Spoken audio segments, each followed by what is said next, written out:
Moi, j'ai tout fermé.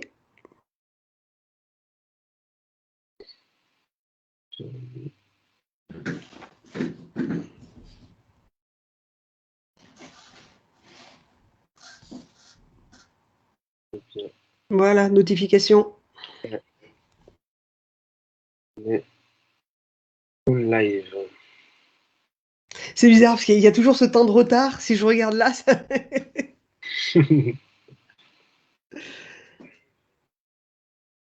Ok. Donc il y a une personne qui regarde, je pense que c'est moi. Je vais aller voir de l'autre côté aussi ce que ça donne. Hop. Alors par contre, il faut que je coupe un peu le son plus parce que sinon... Ah, 3 personnes, bienvenue. Bien ça.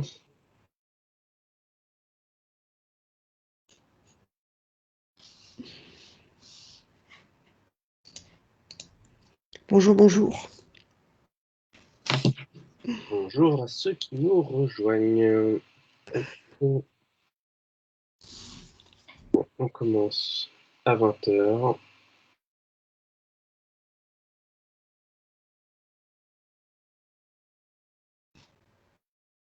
Les gens vont recevoir leur petite notification petit à petit.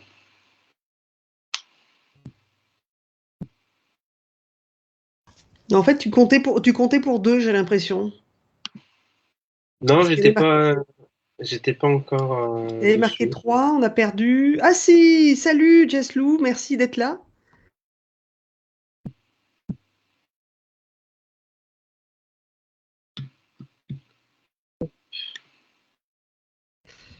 Il y a un petit temps de retard entre le moment où ça passe sur Facebook et le moment où nous, on Ouais, cause. non, il fait souvent ça, effectivement. Voilà, il y a un petit...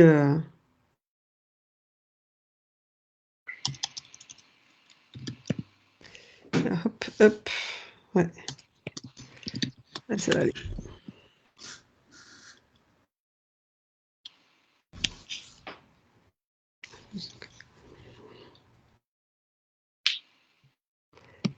Les derniers réglages d'Antoine pour que ce soit aux petits oignons. Évidemment.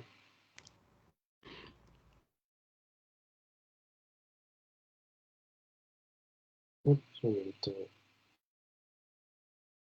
je vais partager le live sur mon profil. Comment tu fais ça? Bah, du coup, tu vas sur Réseau Projet, c'est affiché donc que je suis en direct et tu peux partager du coup une publication comme un post normal. D'accord.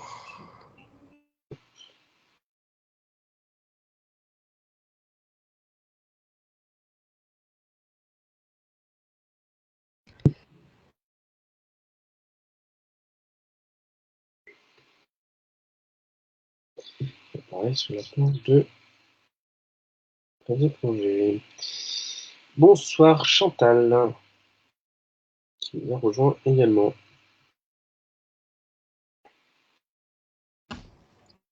Bonsoir, bonsoir.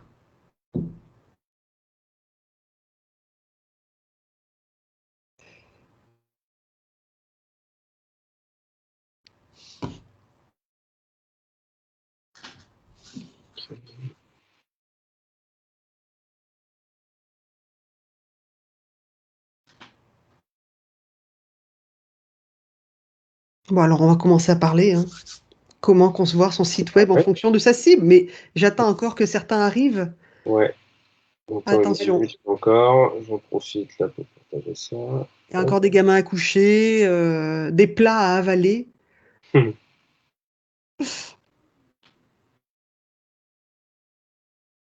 toc, toc.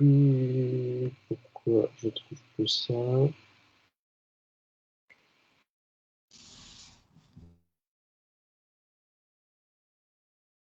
Voilà, si vous avez déjà des questions, vous pouvez les poser.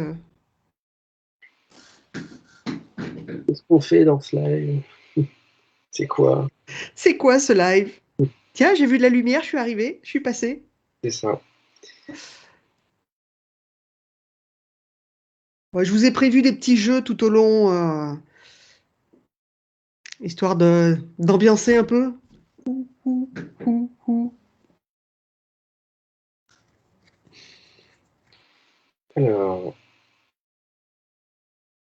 Il est 21h01.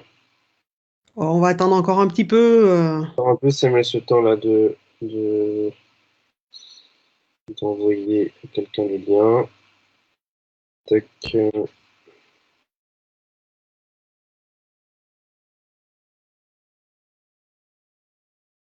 Je sais pas ce qu'il fait, en fait, il pianote et mais il a l'air de savoir, lui. Je fais Très des bien. trucs secrets. Oh, c'est secret.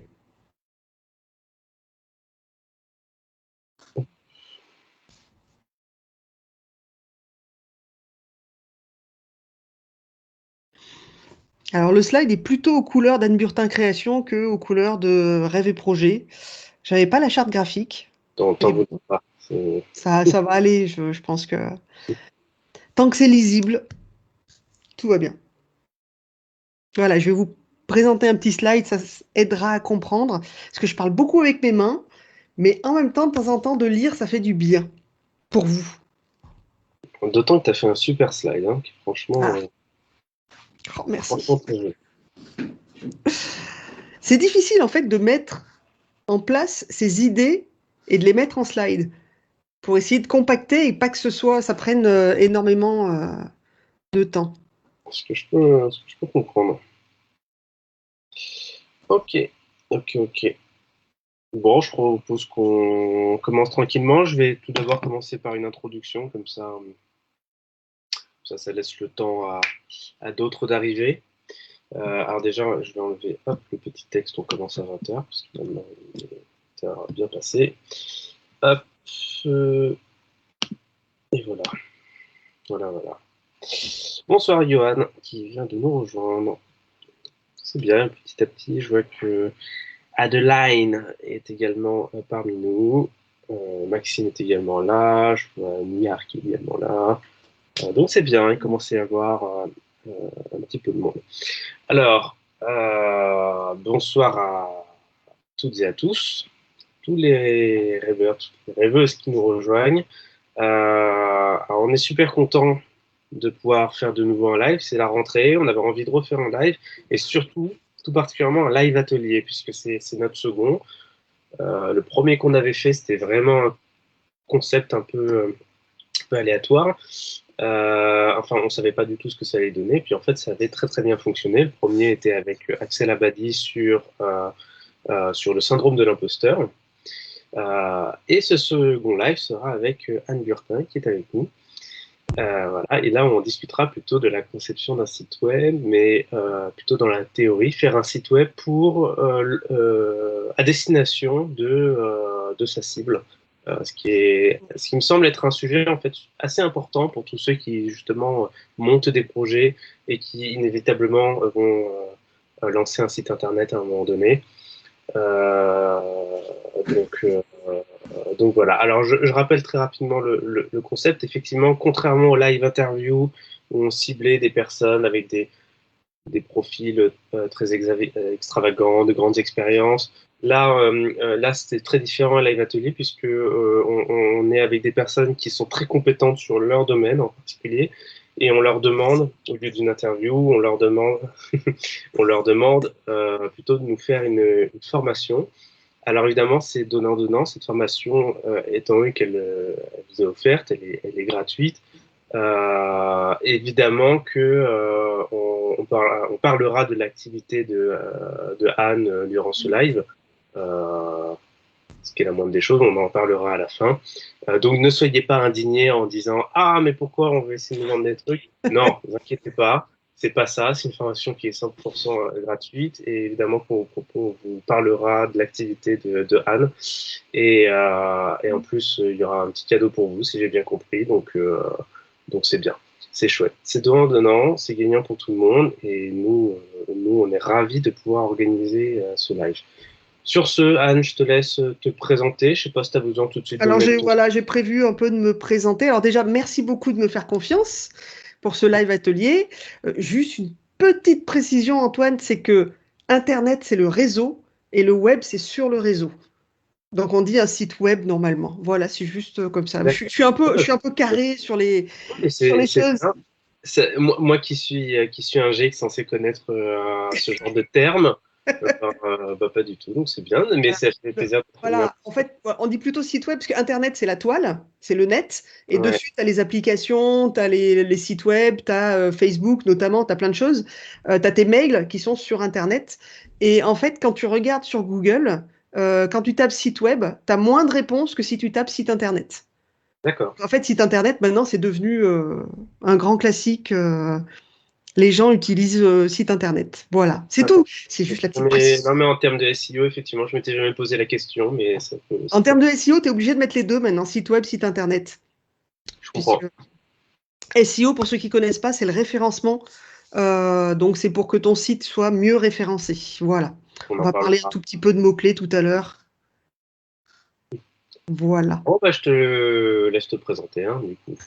Alors, donc, hop, je vais essayer de retrouver comment on fait pour partager l'écran. Et je me présente. Je vous présente. Hop, c'est celui-là.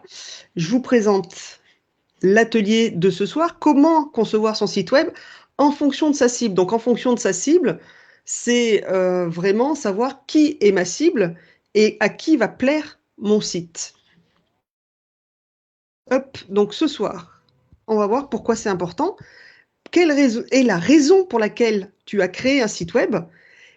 Pour présenter tes services, pour être plus visible, pour vendre en ligne. Il y a plein, plein, plein de raisons, hein. Là, j'en ai résumé tout petit.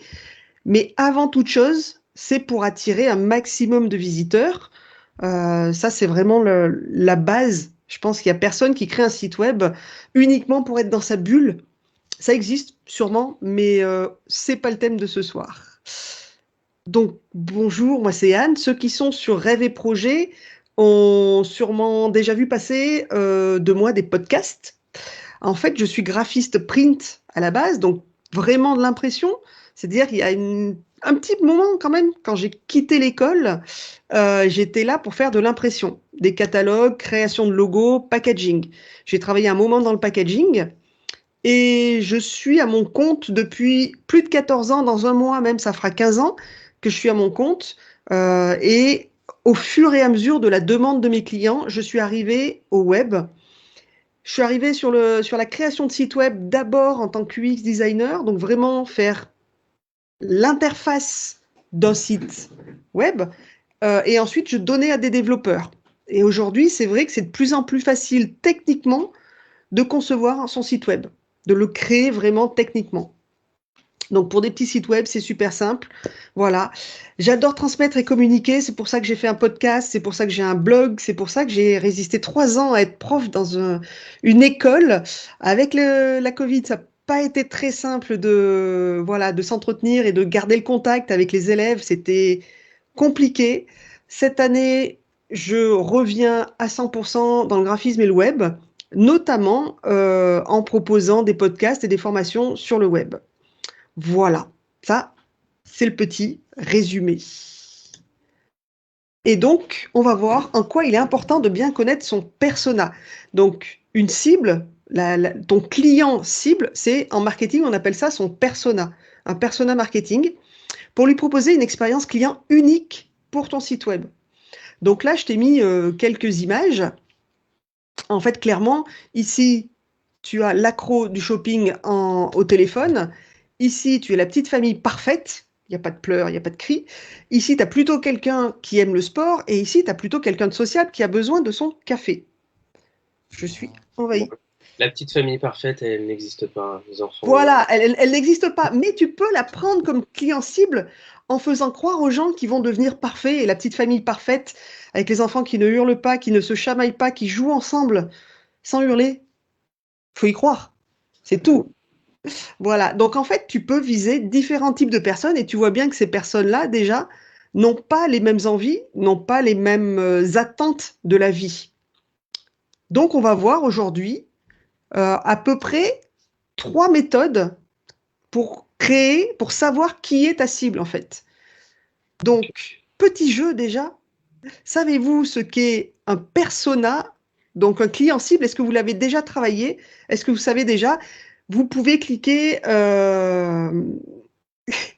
Vous pouvez cliquer donc soit sur le cœur, soit sur le personnage qui est méchant, qui aime pas, pour voir à peu près vos réponses. Donc, on a un petit temps de décalage. Donc, je regarde vos réponses. Pour l'instant, apparemment, personne ne connaît son client cible ou son persona. Si Cécile est bonne élève, elle a déjà travaillé son persona. Bon, elle, en même temps, elle travaillait dans la communication, n'est-ce pas? Qui a mis un cœur. Voilà. Ah, qui c'est qui a mis un... Ah, il y en a qui connaissent pas. Je pense que je crois que Maxime ne connaissait pas. D'accord. Qui connaît. Il y en a qui connaissent pas. Est-ce que expérience client ou UX design? Oui, oui. On sait que Yoann regarde. Hein. C'est... Moi, j'ai souvent ce... ok. On va parler aussi de tunnel de vente. Tunnel de vente, mais alors version ultra simple que tout le monde peut appliquer sur son site. Et on va parler, il y a des petits cœurs qui apparaissent, on va parler UI design, donc user interface, donc l'interface utilisateur, comment faire quelque chose de compréhensible par rapport à ta cible, et notamment là-dedans, on va travailler, on va regarder et parler de couleurs. Bonjour. Voilà. Donc le persona, ton client cible. Alors ça, c'est la définition classique. Le problème, c'est qu'elle fait très peur aux gens en général. Un persona est une personne fictive qui représente la cible principale auprès de qui tu veux communiquer, auprès de qui tu veux vendre. Souvent, on lui donne un prénom et des caractéristiques sociales et psychologiques. Plusieurs personas peuvent être utilisés pour un même projet de développement. En fait, par exemple, si je m'adressais à Antoine.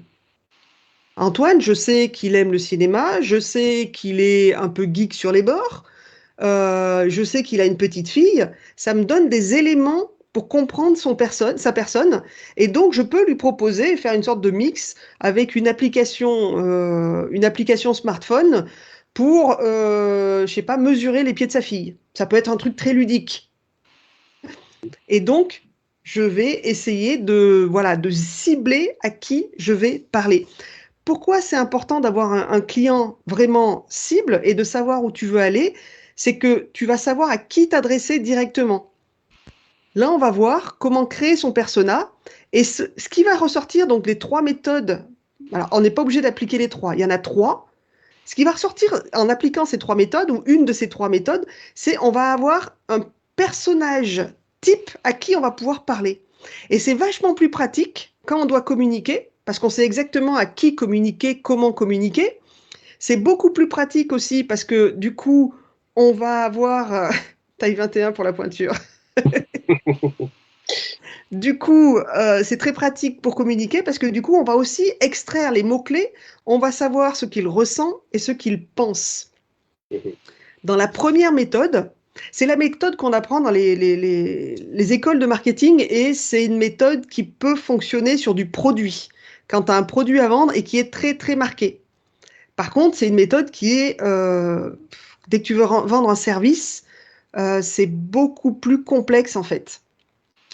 Donc, la première méthode, c'est la démographie, c'est-à-dire âge, sexe, localisation. Quand tu as un magasin en centre-ville, tu sais que localisation, c'est le centre-ville, 10 km à la ronde, 20 km à la ronde maximum. Tu n'as pas forcément des gens qui viennent de très loin. Quand tu es un très gros magasin sur la banlieue, dans la zone commerciale, tu sais que tu vas attirer du monde de beaucoup plus loin parce que tu es une grosse enseigne. Et donc, tu remets juste une petite chose, parce que je fais plein de gestes à l'écran. En fait, Antoine, il n'y a pas les incrustations de nos têtes. Oui, alors là, je l'ai enlevé sur cette slide-là parce que ça coupait le texte en bas. Ok, d'accord, super. Mais si tu es outré, je peux laisser ta tête. Hein, c'est pas. Voilà. Parce que je faisais beaucoup de gestes et du coup, c'est vrai que c'est difficile. Mais bon, voilà, c'est le côté italien qui ressort. Et donc, on va travailler aussi sur les besoins et quelles sont les attentes et ses difficultés et surtout, quelles informations viennent-ils chercher sur ton site internet? Si demain, tu es dans le groupe Rêve et Projet, tu viens chercher du soutien en fait dans le groupe Rêve et Projet. Si demain le groupe s'appelle Permaculture, tu vois que tu t'adresses pas forcément à la même personne. Permaculture, tu vas t'adresser à quelqu'un qui veut faire vraiment de la permaculture et donc de la culture et travailler son jardin. Rêve et projet, tu peux avoir quelqu'un qui s'occupe de permaculture, mais tu le vois bien que sur le groupe Rêve et projet, tu as vraiment de tout. Donc c'est un groupe, donc démographiquement, c'est hyper complexe de trouver quel est le dénominateur commun, âge, sexe ou localisation, de Rêve et projet. On a plein d'âges différents, on a plein de localisations différentes, on a des hommes, des femmes, on a même tout ce qu'il faut. C'est impossible là-dessus. Par contre, on connaît un peu leurs besoins, puisque leurs besoins, c'est du soutien pour mener à bien leurs rêves, du soutien pour mener à bien leurs projets, une écoute, parce qu'on n'a pas toujours l'écoute quand on se laisse à son compte. Voilà, comportement, que font tes cibles sur le web? Alors, comportement, c'est surtout, est-ce qu'elles ont l'habitude d'utiliser les sites web? Est-ce qu'elles ont l'habitude d'utiliser les applications? Parce que, bien sûr, ça va jouer dans sa façon d'utiliser ton site. Voilà. Donc ça, c'est la méthode numéro 1. Et du coup, ça donne à peu près ce qu'il y a là à côté, une sorte de CV. Voilà, un persona créé pour le développement d'un nouveau modèle de voiture citadine pourrait être, par exemple, Pascal, 40 ans, 2 enfants, urbain, déplacement journalier, cadre supérieur, suit de tréper la voiture électrique. Donc c'est quelqu'un qui s'informe, c'est quelqu'un qui a 2 enfants, donc ce sera forcément une voiture avec de la place derrière. Il a quand même des déplacements tous les jours, donc il faut qu'elle ait une autonomie suffisante. On pourrait rajouter son lieu d'habitation. S'il a 10 km ou s'il en a 50 à faire par jour, on n'a pas la même utilisation de la voiture. Alors, je vais faire le bon élève qui pose des questions. Vas-y, vas-y. Tu as dit avant qu'il était possible d'avoir plusieurs personas pour un même projet, Ouais. mais j'imagine que dans l'idéal, en avoir qu'un seul, c'est mieux. J'imagine qu'il faut être Quand précis. on commence un projet, le mieux, c'est de se fixer une seule personne. Ok. Et dans cet exemple-là, le mieux, c'est carrément tu lui crées un CV avec une tête. Parce à force où tu vas parler de ton persona, tu vas l'imaginer. Et même si en France, on dit l'habit ne fait pas le moine, excuse-moi, mais quand tu croises quelqu'un en costard ou quelqu'un avec un sarouel, tu imagines tout de suite sa vie. Voilà, t'as pas la même vision des choses à l'un ou à l'autre. Donc, c'est comme ça. C'est pour ça que moi, j'incite les gens, quand ils font une méthode 1, 2 ou 3, on va voir, à vraiment créer une fiche, un CV et créer une photo en fait. Et quand ils vont s'adresser, que ce soit sur les réseaux sociaux, sur son site web, sur toutes les pages de son site web, quand il va s'adresser à son persona, en fait, sa cible, il va vraiment, comme s'il avait ouvert un dialogue avec cette personne, comme s'il la connaissait. Tu le sais peut-être, Antoine, mais souvent dans les. Alors moi, je suis plutôt dans les mangas. Souvent, tous les personnages ont une sorte de CV complet avec ce qui leur est arrivé dans leur enfance, pourquoi ils sont devenus comme ça, et ainsi de suite. Ça va, D'accord. ouais, ça va permettre de créer le personnage, et quand il fait quelque chose, en fait, ben, on sait si c'est juste ou si c'est pas juste dans son personnage. Là, on est un peu dans la même chose. Quand on crée notre persona, on sait que quand on s'adresse à lui, on est juste ou on n'est pas juste. Donc ça, c'est la méthode numéro 1. Pour moi, c'est pas la méthode la plus simple, en fait. Il y a une deuxième méthode, voilà, où on lui imagine déjà une tête.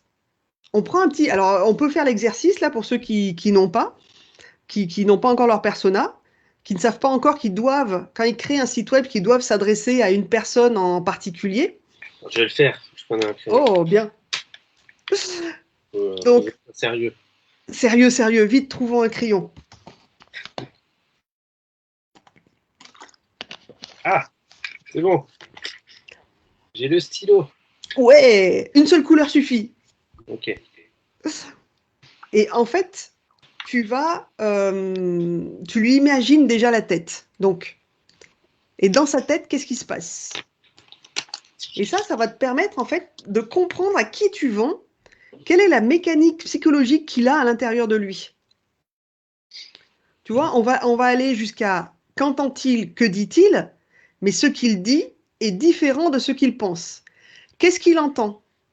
Qu'est-ce qu'il entend? Des fois, on entend bah, ton projet, tu n'y arriveras jamais, tu es tout seul, comment tu veux faire? Qu'est-ce qu'il pense? Et là, la pensée va pas être la même. C'est-à-dire, s'il pense, hein, je réussirai de toute façon, ou s'il pense, ah ouais, il a peut-être raison, je vais pas réussir. Et là, quand tu vas t'adresser à lui dans les réseaux sociaux ou sur ton site web, tu vas l'encourager dans ses rêves. Parce que c'est tout ce qu'il recherche. Et dans Rêve et Projet, c'est ça qui marche aussi. C'est qu'on encourage les gens dans leurs rêves. On encourage les gens dans leurs projets. Et c'est pour ça qu'il y a une communauté. Mhm. Ok. Donc là, alors je peux me dire, ok, alors là, je vais imaginer un truc à vendre. Imaginons que je fais une application de livraison de nourriture, genre Just Eat, etc. Ok. Euh, ok. Donc là, qu'est-ce qu'il voit? Il voit Just Eat, il voit déjà tes concurrents. Just Eat, Uber, je sais plus qui c'est, Domadelis. Donc il voit tes concurrents. Ok, bon, on va dire que je vais dessiner plutôt une personne assez jeune. Je pense que c'est plutôt eux qui ont tendance à commander. Que dit-il? Il dit, je vais commander à manger ce soir. Je suis tout seul dans mon appartement, donc ça veut dire aussi. Ouais. Alors, je lui fais des lunettes parce que c'est un étudiant qui bosse beaucoup. Donc, comme il bosse beaucoup, genre, il Toute a des lunettes. ressemblance avec personne présente est fortuite. Donc qu'est-ce qu'il il se dit? Il se dit qu'il va commander. Il dit qu'il va commander. Qu'est-ce qu'il pense? Est-ce qu'il pense qu'il a faim? Est-ce qu'il pense qu'il est nul pour faire la cuisine? Est-ce qu'il pense à son frigo vide parce que il a jamais réussi à faire les courses? On va dire il pense qu'il n'a pas le temps de faire la cuisine. Peut-être qu'il sait pas faire d'ailleurs. Peut-être qu'il sait pas faire. T'as vu qu'il y a les box maintenant, c'est Season qui t'envoie des box ou Kitok, qui t'envoie directement le déroulé de comment faire la recette. Pour les gens qui ne savent ou qui pensent ne pas savoir cuisiner, on leur propose directement de devenir des chefs. Ce dessin va être incroyable. Donc ces envies, ces besoins, ces envies-là, c'est de manger chaud ce soir. Rapidement, pas rapidement. Tu sais, j'ai une histoire sur Pizza Hut. C'est Pizza Hut a essayé de s'imposer dans un marché, le marché de la pizza, qui est quand même blindé. Hein. Ouais. Le marché de la pizza, il est blindé. Qu'est-ce qu'ils ont fait? Ils ont pris la liste des concurrents, ils ont regardé, ils ont dit, mais qu'est-ce qu'il y a qui va pas? Est-ce qu'on peut devenir le meilleur pizzaiolo? Voilà. Est-ce qu'il faut un plus grand choix de pizza? Et ils ont commencé à lister, et en fait, ils se sont aperçus que les gens recevaient leur pizza plus d'une heure après l'avoir commandée. Et des fois, ils recevaient même des pizzas froides. Donc Pizza Hut, il a fait quoi? Vous recevez votre pizza dans les 30 minutes où on vous la rembourse. En fait, en Ok. faisant le tour de sa cible, il s'est aperçu que dans les envies, les besoins de sa cible, c'était une pizza chaude rapidement. Que pense-t-il? Ah, ma pizza, elle arrive toujours froide. Bon, alors j'ai pas fait les petites bulles, hein, vu qu'on était en train de lire ce qu'il disait, hein, etc. Mais en vrai, je le ferai normalement. En plus, j'écris comme un cochon. Attends, je coupe quand on le voit de. Mais par contre, ça reste un très joli étudiant. Il est très content d'avoir commandé. Je crois que c'est un peu flou. Voilà, là on voit bien. Il est très Voilà. content d'avoir commandé. Non, mais c'est intéressant effectivement parce que quand on fait ça comme ça nous oblige plus sérieusement à tout de suite imaginer la première chose qui nous passe dans la tête. Et c'est vrai que je m'étais jamais posé la question, mais effectivement en faisant ça comme ça, tout de suite je me suis dit oui, effectivement ça pourrait coller un jeune pour telle raison. Donc en fait le dessin ramène un truc un peu instinctif qu'il n'y a peut-être pas sur la première Voilà, lecture. sur la première, on demande vraiment des chiffres, des machins, des trucs. Sur le dessin, voilà, que pense-t-il, que voit-il aussi? Ça, c'est très important aussi. C'est-à-dire que sur ton application, que voit-il? C'est-à-dire le matin, quand il se réveille, il voit quoi? Si c'est un gamin qui est paumé au milieu de la campagne, ton application, elle va pas lui servir à grand-chose. Mhm. Parce que pour se faire servir à manger en plein, quand tu habites à 30 minutes d'une grande ville, ça marche pas beaucoup. Oui. Par contre, que voit-il s'il est dans le métro, s'il voit des rues avec du métro, des vélos, qu'il est en pleine ville, ok, là tu vas. Donc ça veut dire que tu vas travailler sur les jeunes urbains. Ok. Voilà. Tu peux travailler aussi sur ces peurs, ces angoisses. Alors ça, c'est des mots très forts. Le peur de ne pas avoir à manger ou pas avoir assez à manger. Si par exemple tu vises sur ton application de prendre des choses vraiment copieuses en fait. Toi, t'es pas le menu simple, c'est les menus XXL uniquement que tu vises. Tu vois, que pour les gros mangeurs. Ouais. Du coup, ces peurs, ces angoisses, ça pourrait être dépenser beaucoup trop pour un petit menu. Mm. Et là-dessus, tu Ouais. peux t'engouffrer dans une voie. Quand tu vois le nombre de box aujourd'hui, de box food qui existent, tu vois qu'il y a de la place pour tout le monde. C'est hallucinant. Et plus tu te niches dans quelque chose, voilà, par exemple, tu prends pour ton application que les jeunes urbains qui ont besoin de rations XXL parce qu'ils font beaucoup de sport, ou les sportifs, euh, là-dessus, tu peux avoir une niche et tu peux faire ton beurre dessus, je suis sûre. Mm. Et donc, comme tu vas viser ces personnes sur ton site web, tu vas vraiment leur parler en disant, ben, tu fais beaucoup de sport et tu rentres chez toi, tu es affamé, tu as besoin de portions un peu plus larges. Et tout de suite, les gens vont enchaîner et vont venir, en fait, tout de suite vers toi. Ok. Hop. Voilà. Donc ça, c'était la deuxième, de faire le petit dessin des fois. Et puis, surtout, on note tout. Qu'entend-il aussi? Ça dépend aussi sur quelle radio, sur quelle télé il est branché. Et donc là aussi, tu peux savoir parce que tu vois Quels très sont les bien médias qu'ils consomment les, quels sont les médias qu'ils consomment, les voilà, médiums quels sont les médias qu'ils consomment. Et là, ça va t'aider justement à voir quel type de médias ils consomment. Voilà, que dit-il? Entre que dit-il et que pense-t-il aussi, il y a une grosse différence souvent. Du coup, on est dans le que dit-il. Il dit des choses, mais il les pense pas forcément. Et là, ça peut t'amener aussi à trouver des mots plus tard pour qu'ils viennent vers toi ou qui, voilà, des choses qui vont t'aider à le faire venir vers toi. Voilà. Non? Voilà. Et là, la troisième méthode qui est la plus facile finalement, je trouve, parce que tu écris beaucoup, c'est d'où il part et où il arrive. D'où il part. Donc, bah, par exemple, il veut arriver au permis de conduire. Et il part donc, bah, il est à pied, il est déprimé parce qu'il peut pas se rendre chez ses potes, il a à tout prix besoin d'un permis de conduire. Après, il va regarder le prix, donc il est angoissé par le prix. Il se dit qu'il l'aura, il se dit qu'il l'aura jamais. Donc ça dépend aussi. Quand tu te dis dans ta tête, quand ton persona se dit je ne l'aurai jamais, forcément dans ton site, tu vas lui parler en essayant de le rassurer et de lui amener des choses qui vont vraiment lui faire plaisir, en disant mais non, c'est facile, on t'accompagne, on va aller avec toi, ainsi de suite.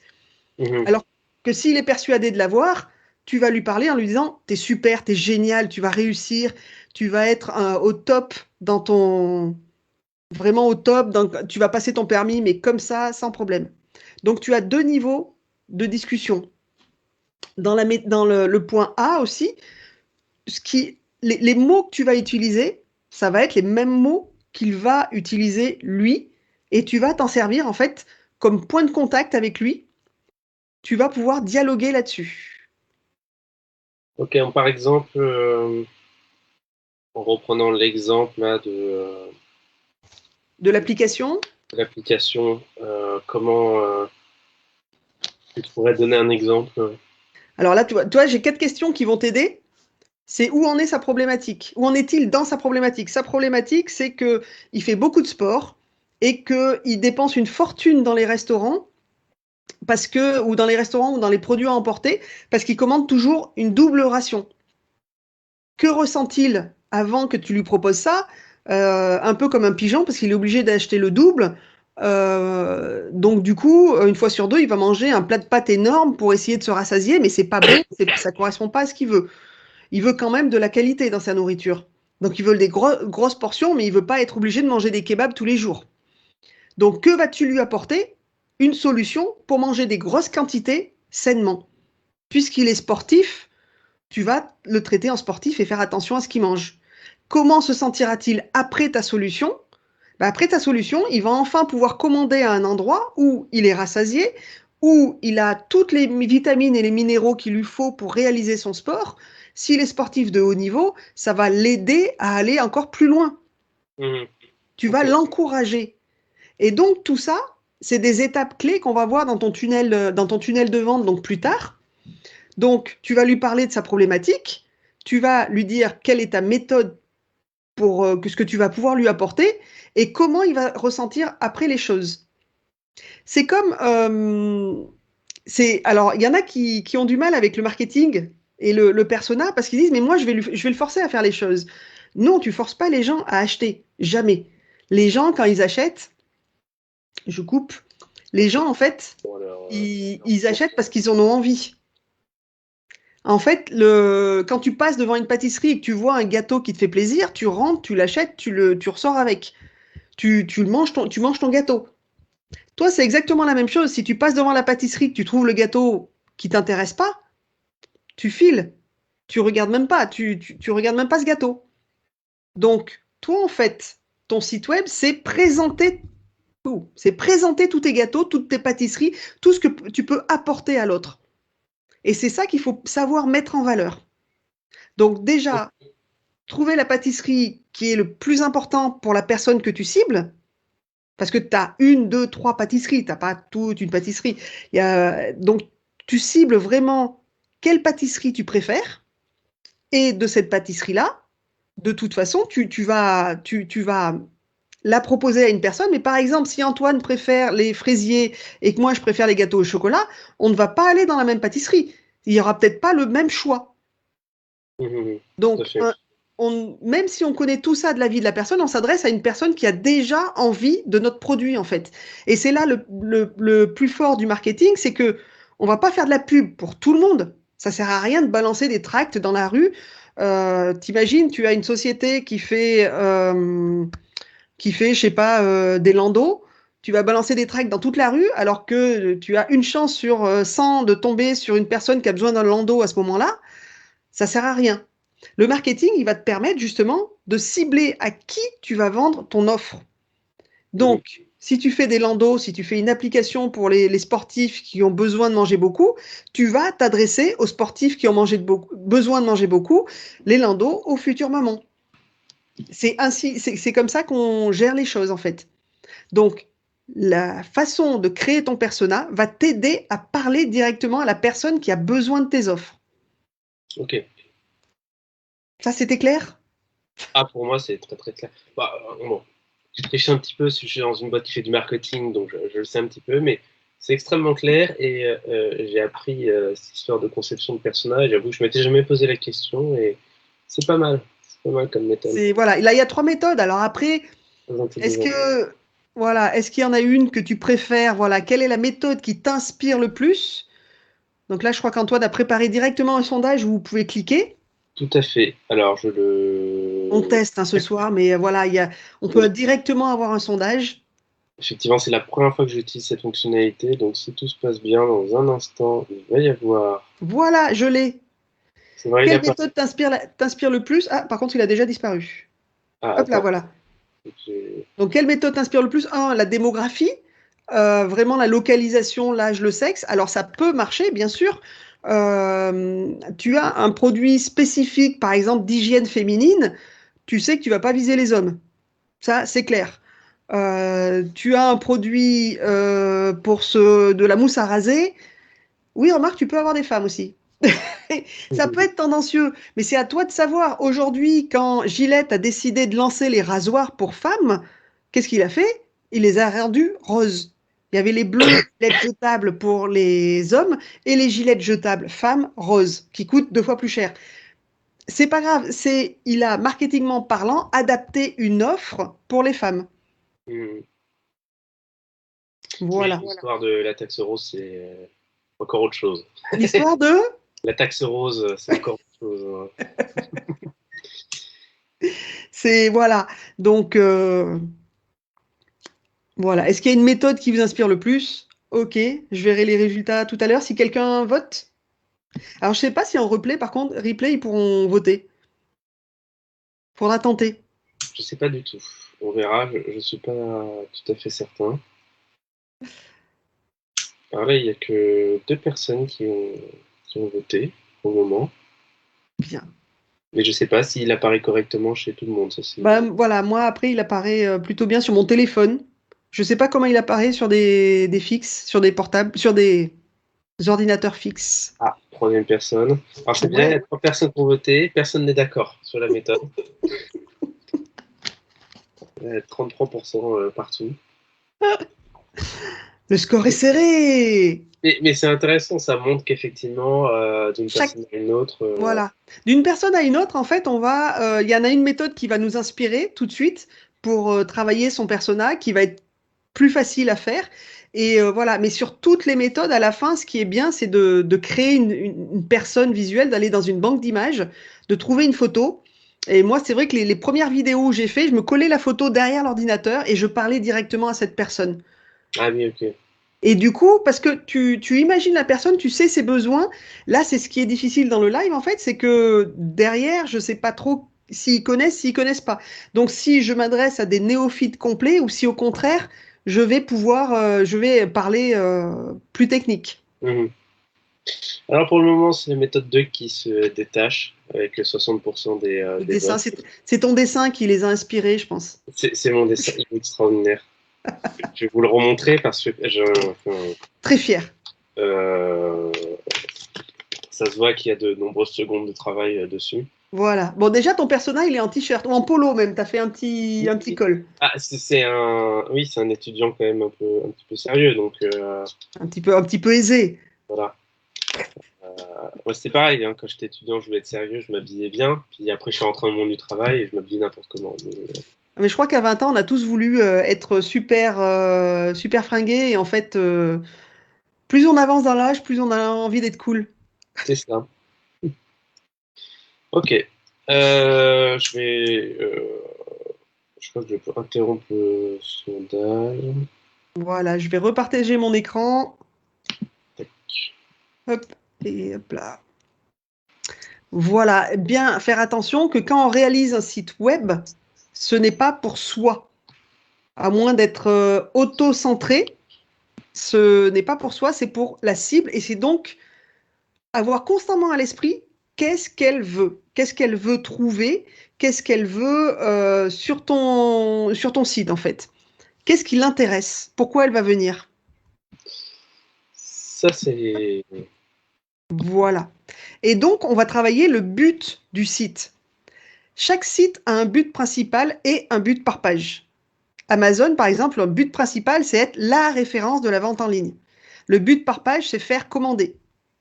Par contre, Amazon a une page à propos. Qui c'est qui est déjà allé voir la rubrique à propos de Amazon? Personne? Personne n'en a rien à faire de la rubrique à propos d'Amazon. Amazon, c'est devenu un réflexe. Et là-dessus, ils ont été très très forts. C'est-à-dire, tu vas chercher un objet, pouf, tu tapes Amazon. Et tout de suite, tu vois. Et le but par la page, c'est faire commander. Pourquoi? Parce que tu vois tout de suite qu'il y a un bouton commande. T'as pas besoin de scroller ni rien. Tu vois ton produit, tu vois un mini descriptif, tu vois qu'il est présent, pas présent, il est disponible ou pas disponible, commandé. Et les gens cherchent des fois même pas à aller ailleurs et ils commandent directement. Amazon a quand même un pourcentage qui est pas très très élevé puisqu'il y a beaucoup de gens qui passent sur Amazon mais qui ne commandent pas. Je crois qu'il y a 8% de commandes en tout.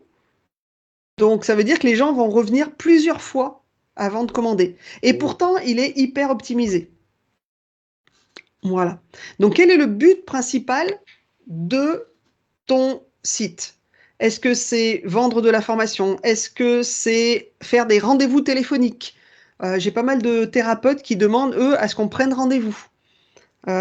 Tu peux vendre des œuvres. Tu peux décider de faire juste te faire connaître aussi. Tu sais qu'aujourd'hui, le réflexe, quand on donne ton nom, le réflexe, c'est de prendre, voilà, tu donnes le nom de ta boîte, le réflexe, les gens, ils vont prendre leur téléphone, ils vont voir le site web tout de suite. Donc, Mm, ça peut être uniquement un besoin de mieux se faire connaître et de poser son expertise. effectivement. Les erreurs à éviter. Ça, les erreurs à éviter, en fait, c'est du beau, mais sans fond. Et Par contre, là, hein? si tu pouvais me demander quand tu utilises des photos de moi, et, Excuse-moi, j'aurais dû, c'est vrai. Voilà, on se connaissait pas encore assez avant. voilà, alors du beau sans fond. Mais bon, t'as trop de fonds pour. Ouais, ouais, oui, Voilà, ouais, c'est ça en fait. c'est des lunettes. Du beau sans fond. En fait, j'ai eu des clients qui sont passés par Wix et ils ont dit, ouais, les sites, ils sont magnifiques, ils sont géniaux, c'est super beau. Et c'est vrai que Wix, il va te proposer des photos qui sont déjà là, il va te proposer des mises en page qui claquent, des choses vraiment visuellement très intéressantes. J'ai un client, un jour, il est venu, et il m'a demandé, je veux un site, mais je veux qu'il soit opérationnel dans 15 jours. Ah, dans 15 jours, ça va faire un peu juste. Moi, j'ai un boulot, j'ai déjà des clients. Rentrer un site en 15 jours, ça va être chaud, je peux pas y consacrer toutes mes nuits. Il dit ok, ok, il est parti, il est allé voir ailleurs. Il a fait faire son site sur Wix, il me l'a montré, il dit regarde comme c'est magnifique, machin et tout. Je dis ok, donc tu es un garage de centre-ville, tu es carrossier de centre-ville. Sur ton site, que viennent faire les gens? Alors déjà, il était carrossier de centre-ville, toutes les photos, il avait piqué toute la banque d'images d'Audi et de Mercedes, des gros SUV, des gros machins. Super. Donc déjà, je dis, tu te mets de côté une certaine partie de tes clients, et que viennent faire les gens sur ton site? Bah, ils viennent prendre rendez-vous. Ok, ils prennent rendez-vous. Super. Il est où ton numéro de téléphone? Ah ouais, il est où mon numéro de téléphone? Et là, il scrolle, il scrolle, il scrolle. En fait, le numéro de téléphone, il était tout en bas, en bas de page. Il y avait au moins 4 ou 5 scrolls avant de le trouver. Donc là, il avait un magnifique site. Lui, il trouvait ça magnifique. Le problème, c'est que le site en question, il n'était pas opérationnel. Il n'avait pas mis en avant le but premier. Le but premier du site, c'était d'avoir un rendez-vous. Bah, loupé. Loupé, parce que son numéro de téléphone était tout en bas. Il a demandé au gars de lui faire le site de mettre le numéro de téléphone en haut. Bon, ben Wix, c'est une plateforme qui est quand même super carrée. On ne peut pas modifier les choses comme ça. Du coup, bah, pour mettre son numéro de téléphone en haut, ça a été la galère. Donc, mauvaise interprétation de ce que cherche la personne en venant, ce que cherche sa cible en venant sur son site, c'était prendre un rendez-vous et voir quels sont qu'est-ce qu'il faisait. Bon, voir qu'est-ce qu'il faisait, apparemment, c'était un garage Mercedes ou Audi, mais pas autre chose. Et du coup, il a fait une belle erreur, c'est-à-dire qu'il avait un superbe site, mais qui n'allait pas vraiment dans le sens qu'il voulait. Deuxième erreur, parler uniquement de toi, de toi, de toi. Sur un site web, on parle de ce qu'on amène aux autres. Ok, mais là où j'ai vu des problèmes aussi, c'est que des fois, on veut mettre toutes ces caractéristiques, notamment dans les coachs ou autres, les gens veulent lister tout ce qu'ils savent faire, tous les diplômes qu'ils ont eus. C'est génial, ça c'est bien parce que dans la page à propos, c'est très bien, ça va rassurer la personne qui vient te voir. Par contre, moi, de savoir que tu as un diplôme qui s'appelle X ou Y, ça ne m'intéresse pas. Le problème, il est là en fait. Et ce que je veux savoir, c'est ce que tu es capable de faire pour moi, ce que tu es capable de faire pour ma société, ce que tu es capable de faire pour mon problème. Si on parle d'une application ou d'un site web pour commander des grosses parts saines de nourriture, on va pas dire moi je, moi je, moi je. On va dire tu as besoin de faire beaucoup de sport, tu as besoin de beaucoup de calories, tu te dépenses énormément. Donc oui, il faut savoir manger sainement. Tu n'as pas le temps à consacrer entre ton sport et tes études, tu n'as pas le temps à consacrer à faire la nourriture et faire les courses. Ok, nous on te nourrit avec des grosses portions. Voilà. Et là, c'est tout. Après, dans la partie à propos, tu peux détailler comme quoi c'est sain, combien de vitamines il faut, combien ceci, combien cela, combien de nutritionnistes travaillent pour cette boîte. En fait, il faut répondre en. Enfin, la première chose que doit voir la personne, c'est comment ça répond à ses besoins, en fait. Voilà. La Ok. première chose qu'on va venir voir sur un site, c'est qu'est-ce que je trouve dans ce site qui va m'aider, moi, en tant que visiteur, à avancer dans ma problématique. Ok. Si tu es psychothérapeute notamment dans l'arrêt du tabac, quelle est la première problématique de l'arrêt du tabac?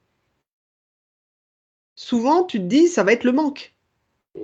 Si tu interroges les gens qui arrêtent de fumer autour de toi, il y a une problématique qui ressort, mais très très fort, c'est la peur de grossir, que ce soit homme ou femme. Donc, c'est souvent aussi comme ça, tu peux le voir dans les pubs Facebook que tu vois ou des choses comme ça, ou si tu vas sur les cabinets d'hypno qui sont spécialisés dans l'arrêt du tabac, ils disent, mais moi, vous pouvez arrêter sans grossir. On met le manque après. Ok. Voilà. Troisième erreur que j'ai souvent croisée, que j'ai faite moi-même, c'est dire beaucoup, beaucoup, beaucoup, beaucoup de choses, mais ne pas aller au but. Et là, je l'ai vu notamment dernièrement sur un site où j'ai aidé quelqu'un qui faisait des voyages en Thaïlande. Il avait un super site, plein de descriptifs et tout. Est arrivé sur le site, en fait, il présentait même ses guides. Je trouvais ça génial de présenter les guides. Parce que bon, tu arrives sur un site, tu vas payer un voyage et tu as 8000 kilomètres à faire avant de vérifier que le voyage est bien. Donc, pour rassurer, tu présentes tes guides. C'est génial. Tu prends la page de guide, tu lis la page des guides et à la fin, tu fais rien. Et le fait d'avoir un but dans chaque page, c'est à chaque fin de page de mettre une action, de poser une action pour que la personne qui vienne ait une action à faire. Donc à la fin de la page des guides, tu mets une action réservée maintenant. Tu mets une action en savoir plus. Ou comment ça se passe la réservation. Vraiment pousser les gens à l'action. Ok. Voilà. Donc où va ton visiteur? Est-ce qu'il veut une prise de rendez-vous? Donc, tu le pousses à l'action. On va voir tout à l'heure les call to action et l'appel à l'action en français. Comment ça se gère? Donc, tu peux faire. Il y a des gens qui veulent juste une demande de renseignement sur les sites web. Donc, quelle est la problématique principale de la personne qui arrive sur ton site web? Est-ce qu'il veut prendre rendez-vous? Est-ce qu'il veut des renseignements complémentaires? Et à ce moment-là, bien dans ta page d'accueil, tu sais déjà qu'il va vouloir des renseignements. Donc, tu lui mets, ben voilà, notre offre 1, c'est tel en savoir plus, offre 2, en savoir plus, offre 3, en savoir plus. Si c'est de la vente directe, ok, tu affiches directement la couleur. Ça peut être juste apprendre à te connaître, savoir qui tu es, qu'est-ce que tu fais, qu'est-ce que tu proposes. Donc là, tu vas, par exemple, tu fais un blog et sur le blog, à la fin de chaque, et ça tu le vois régulièrement, à la fin en fait de chaque article, tu as article suivant, article précédent.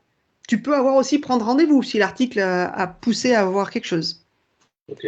Toujours, toujours, dans un site web, ne jamais laisser quelqu'un les bras ballants à la fin d'une page. Il faut le guider en fait. Guider le En fait, il faut visiteur. le guider. On va voir, hop, qu'est-ce qui se passe? Tout le monde, voilà, sur chaque page, amène ton visiteur à réaliser une action. Qu'est-ce qui se passe là? C'est quoi ça? Tout Ah le bah, monde est allé retirer de l'argent un jour. mm. Qu'est-ce qui se passe? Mettez votre carte. Je mets ma carte. Que voulez-vous? Taper de l'argent, retirer de l'argent, voir mon compte. Tu cliques sur un bouton. Tapez votre code. Je tape mon code. Combien voulez-vous? Je tape la somme. Valider et hop, tout sort. C'est-à-dire que tu as une action par écran. Uniquement. En fait, on est un petit peu néandertalien là dans notre tête. Donc, faut pas mettre des actions de tous les côtés non plus. Dans ta page, tu mets vraiment un appel à l'action. Donc, ça s'appelle AAA ou CTA, suivant si on se prend pour un Américain ou un Français. Euh, et donc, tu mets un appel à l'action. Mais alors, tu n'en mets pas 15 000 non plus, parce que plus tu vas demander au cerveau de ton visiteur de choisir, moins il va pouvoir choisir. Mm. Ok. Ça fait partie des choses un peu bizarres de notre cerveau, mais plus tu offres du choix, moins il y a de choix. Moins la personne est capable de choisir. D'accord, ok. Voilà. Et attention, ce que je vois aussi, l'accueil n'est pas la totalité du site. Souvent sur l'accueil, on veut en mettre plein, plein, plein, plein. On va voir on va voir tout à l'heure avec le tunnel de vente comment faire pour échapper à ça. Voilà. Essaie d'imaginer ce que ton visiteur veut découvrir en premier. Si tu offres quelque chose, le visiteur veut tout de suite l'avoir. Si tu veux un numéro de téléphone, si tu as un hôtel, un restaurant, le visiteur, il veut un numéro de téléphone. Il veut pouvoir te joindre rapidement. Il veut savoir, il veut connaître ta carte et il veut connaître tes réservations. Si tu proposes de la nourriture très calorique mais très saine, la personne qui va venir sur ton site, en fait, elle a besoin d'avoir une information claire et nette. C'est quels sont les restaurants qui fournissent, quelle est la quantité, quelles sont les calories, grosso modo. Ok. Donc faut Voilà. pas faire de fourre-tout quoi. souvent, on veut en mettre beaucoup, beaucoup, beaucoup sur le site. Il faut réussir à trier. En premier, moi, je conseille toujours de mettre son offre. En dessous, si on n'est pas connu ou si on est connu, c'est ça aussi. Dans ton persona, tu vas voir aussi s'il te connaît ou s'il ne te connaît pas du tout. On va le voir dans le tunnel de vente. S'il ne te connaît pas du tout, il faut le rassurer avec des avis clients, avec voilà, tu sais, des fois, tu as des trucs et passer à TF1 ou à BFM, Oui, oui. des preuves sociales, on appelle ça. Moi, j'adore la preuve sociale qu'il y a sur le paquet de croquettes de mon chat. C'est 99% des propriétaires trouvent qu'il y a une amélioration dans l'alimentation de leur chat. Donc ça, c'est une preuve sociale. Et voilà. Alors il n'y a pas eu forcément d'études dessus. Voilà. Est-ce que vous êtes prêts à entamer le tunnel de vente? Alors moi j'ai une question, parce que du coup, les tunnels de vente ou les landing pages, comme on dit, où justement tout est sur une seule page d'accueil, est-ce que c'est pas justement contre-intuitif par rapport à ce que tu viens de dire sur le fait qu'il fallait pas tout mettre sur la page d'accueil? Ou est-ce que si c'est bien séparé et qu'il y a une suite logique des choses, ça peut aller? Alors, en général, on va le voir, mais tunnel de vente ou entonnoir de vente, comme l'appellent les Québécois, qui est un peu plus logique pour moi. Euh, le, le tunnel de vente, en fait, tu as atterri sur une landing page et la landing page, ce n'est pas la page d'accueil. La landing Ok. page, donc la page d'atterrissage, c'est une page qui va être spécifique à ce que tu as dit. On va le voir tout de suite là. Donc, tunnel de vente, c'est amener les visiteurs d'un point A à un point B. Sans faire, voilà, moi je vais faire la version ultra simple. Il y a des gens qui sont ultra compliqués, moi je vais faire la version ultra simple.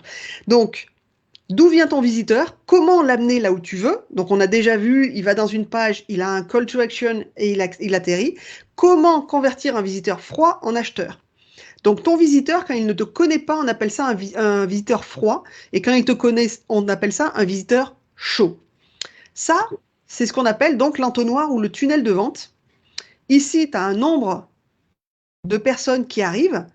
Ici, tu en as perdu quelques-uns. Là, ils se sont un peu enfuis. Ici, ils se sont un peu enfuis. Ici, ils se sont un peu enfuis. Et tu as les visiteurs chauds qui sont passés à l'action. Donc oui, en général, ça se traduit soit par un rendez-vous, soit par de l'argent. Donc, ils vont te découvrir. Comment ils vont te découvrir? Donc, découverte, intérêt, désir d'achat, action. Et à chaque moment, tu vas avoir des visiteurs qui partent et les visiteurs rentrent en général dans le tunnel à la découverte. La découverte, ça peut être un post. Tout simplement un post qui va parler, voilà, je suis sportif et j'ai enfin trouvé la meilleure le meilleur moyen de manger sainement tous les soirs. Découverte avec un lien. Ici, j'atterris sur ce qu'on appelle une landing page. La landing page, en fait, ça va être une page où je ne peux que lire ce qui est écrit, avec un bouton pour pousser à l'achat. Et à la fin de cette landing page, j'ai le désir d'achat. Mais ce qui se passe souvent, c'est qu'ici, dans cette découverte, j'envoie sur la page d'accueil de mon site. Et le problème, c'est que si tu me parles de nourriture saine pour sportifs, que j'arrive sur une page d'accueil qui me parle de nourriture, de sport, de livraison, de ceci, de cela, je vais être un peu perdu. Donc, tu vas créer dans ton site web une page unique et spécifique pour faire atterrir les gens dessus. Donc, la landing page, landing, c'est atterrissage tout simplement. Et dans cette page, tu ne vas parler que d'un seul centre d'intérêt. Un seul. La nourriture saine. Point barre. Tu ne parles pas encore que c'est en livraison. Au début, tu ne parles que de nourriture saine, de quantité, de ce qu'il faut pour un sportif. Et à la fin, tu parles ici, on peut vous livrer tous les soirs. Et la personne passe à l'action ou non. Donc ça, c'est le tunnel de vente super simple. Après, tu as des tunnels de vente beaucoup plus compliqués où la personne arrive pour une découverte, elle arrive, elle est intéressée, elle va sur ta page, pouf, tu lui proposes ce qu'on appelle un lead magnet, donc un aimant à prospect, c'est-à-dire tu lui proposes un petit truc gratuit qui est en accord avec ce que tu proposes, et contre ça, en fait, ils vont te laisser leur adresse mail. Et cette adresse mail-là va te permettre de les relancer régulièrement. S'ils ne vont pas jusqu'au bout du tunnel une première fois, tu vas permettre de relancer. Okay. Si tu fais... Oui? Oui, oui, je les ai OK. C'est logique. Si tu fais de la pub Facebook, Facebook a mis en place du retargeting. C'est-à-dire que tu as la pub qui défile, qui est sur ton mur, tout simplement. Je vais faire hop, je vais couper ça. Voilà. Tu as la pub Facebook, elle est sur ton mur une fois. Tu laisses traîner, soit tu cliques, soit tu likes, soit tu commentes, ou tu laisses tout simplement ton téléphone avec la pub Facebook, la pub sur les repas qui est allumée. Mais tu scrolles, tu scrolles, tu scrolles, tu vas pas jusqu'à l'acte d'achat. Facebook va l'enregistrer.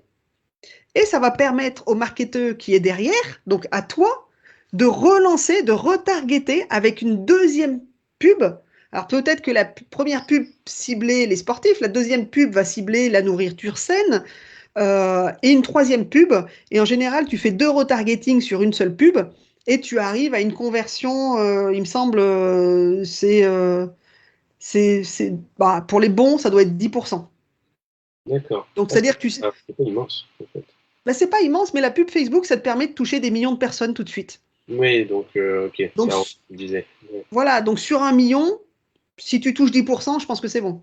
Il y a un commentaire intéressant dans le chat, Ouais. euh, qui une remarque plus qu'une question, mais pour le coup, on peut convertir ça en question.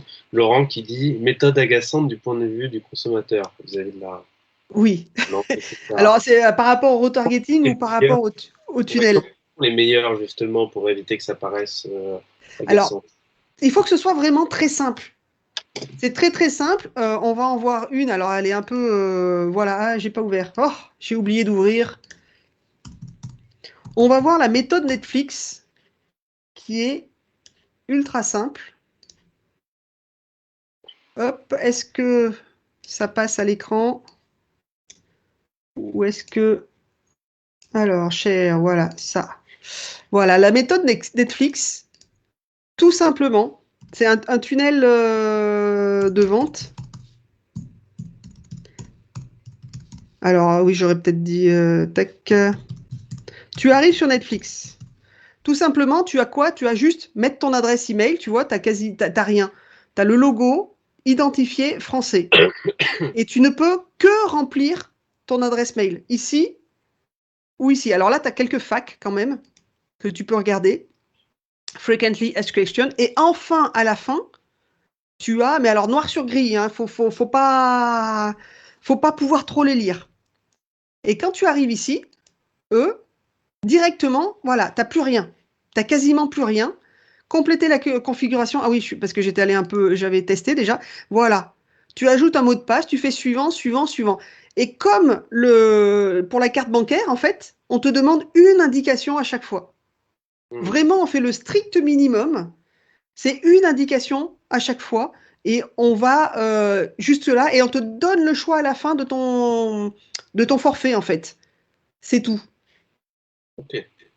Donc on est un tunnel de vente super simple, super épuré.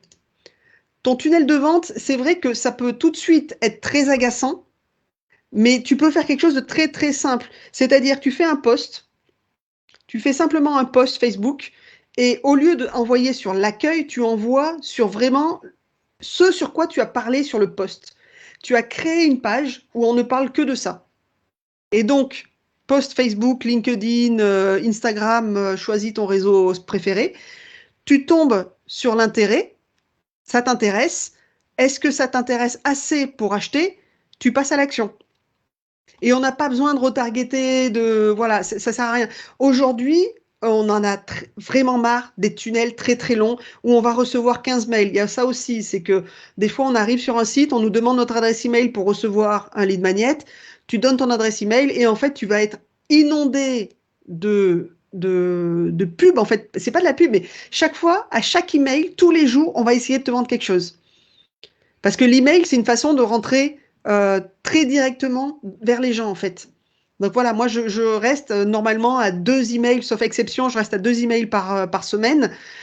Ça sert à rien d'inonder les gens. Je préfère qu'ils le lisent correctement plutôt qu'ils en aient plein, qu'ils le survolent et qu'ils le jettent. Ouais, ouais, ouais, d'accord. Voilà.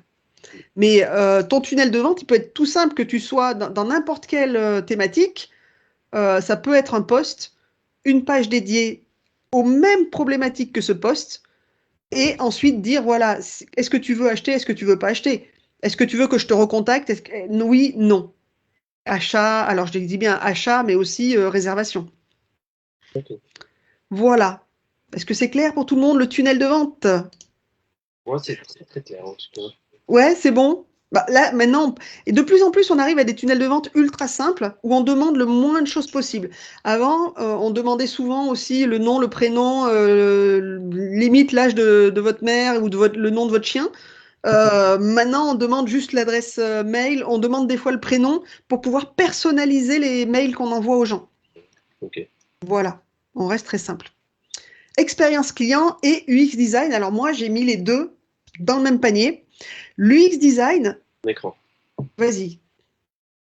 Non, tu voulais dire quelque chose? Non, il faut que J'ai tu pas montré mon écran, c'est ça? Oui, du coup, t'as pas repartagé ton écran. C'est ça que je voulais Merci, heureusement que tu es là, Antoine. dire. Je Donc fais pour voilà. les élèves, hein, c'est pour. Voilà, C'est? je représente le chat. Donc, Ouais, merci beaucoup. Donc la définition, alors expérience client 360, expérience client multicanal, ça veut dire qu'on va parler à notre client sur tous les canaux possibles et disponibles, que ce soit du print, que ce soit du web, que ce soit de la publicité, même que ce soit le marquage voiture, c'est du 360. L'expérience client désigne surtout l'ensemble des émotions et sentiments ressentis par un client avant, pendant, après l'achat d'un produit. Et c'est souvent, donc le tunnel de vente, on va faire l'avant et le pendant. Mais on oublie souvent l'après. Et l'après, c'est ce qui va donner un bon goût dans la bouche à ton client. C'est-à-dire que, je reprends l'exemple de la pâtisserie. Ton avant, c'est tu passes devant la vitrine. Tu dis, elle a l'air bonne, il a l'air bon ce gâteau. Je vais peut-être rentrer pour me l'acheter. Tu rentres, tu l'achètes.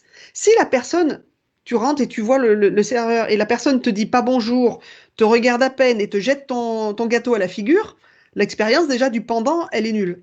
Et l'expérience de l'après, c'est quand tu pars, que donc tu as reçu quand même un bonjour, un bon gâteau, tout ça, tu pars avec ton gâteau, tu commences à le manger, ben, la cuillère, elle tient, le gâteau, il est dans un petit papier et tout ça, tu ne te salis pas les mains parce qu'on t'a donné un petit papier, et l'après, quand on est dans le web, l'après, c'est d'aller contacter le client et de lui demander comment ça s'est passé. C'est pas évident à faire, c'est pas toujours évident à faire, mais bonjour, vous avez pris rendez-vous chez moi, ça s'est bien passé, voilà, est-ce que vous avez, voilà. Et c'est ce après va te permettre d'améliorer ton site web en fait. oui. C'est-à-dire que si la personne te dit bah, j'ai cherché un moment comment prendre rendez-vous avec vous, là ça veut dire que c'est pas assez évident, c'est qu'il faut faire vraiment un truc, un encart énorme pour comprendre que c'est ça qui est intéressant pour la personne. Ton après aussi, et ça on revient au tunnel de vente, hop, c'est que la personne, une fois qu'elle est venue une première fois chez toi, elle a un intérêt à revenir chez toi. Tu passes devant cette pâtisserie où il y a ce gâteau qui est très bon, bah, la fois d'après, tu vas faire un détour pour passer par la pâtisserie où le gâteau est très bon. Il est toujours plus facile de convaincre quelqu'un qui a déjà acheté chez toi ou déjà pris rendez-vous chez toi de revenir chez toi. C'est plus difficile d'avoir des nouveaux clients. C'est plus difficile de partir à la recherche du prospect. Donc du coup, Ouais. s'il a déjà montré un intérêt, tu as intérêt à le garder près de toi. C'est pour ça qu'il y a les emailing, c'est pour ça qu'il y a les newsletters.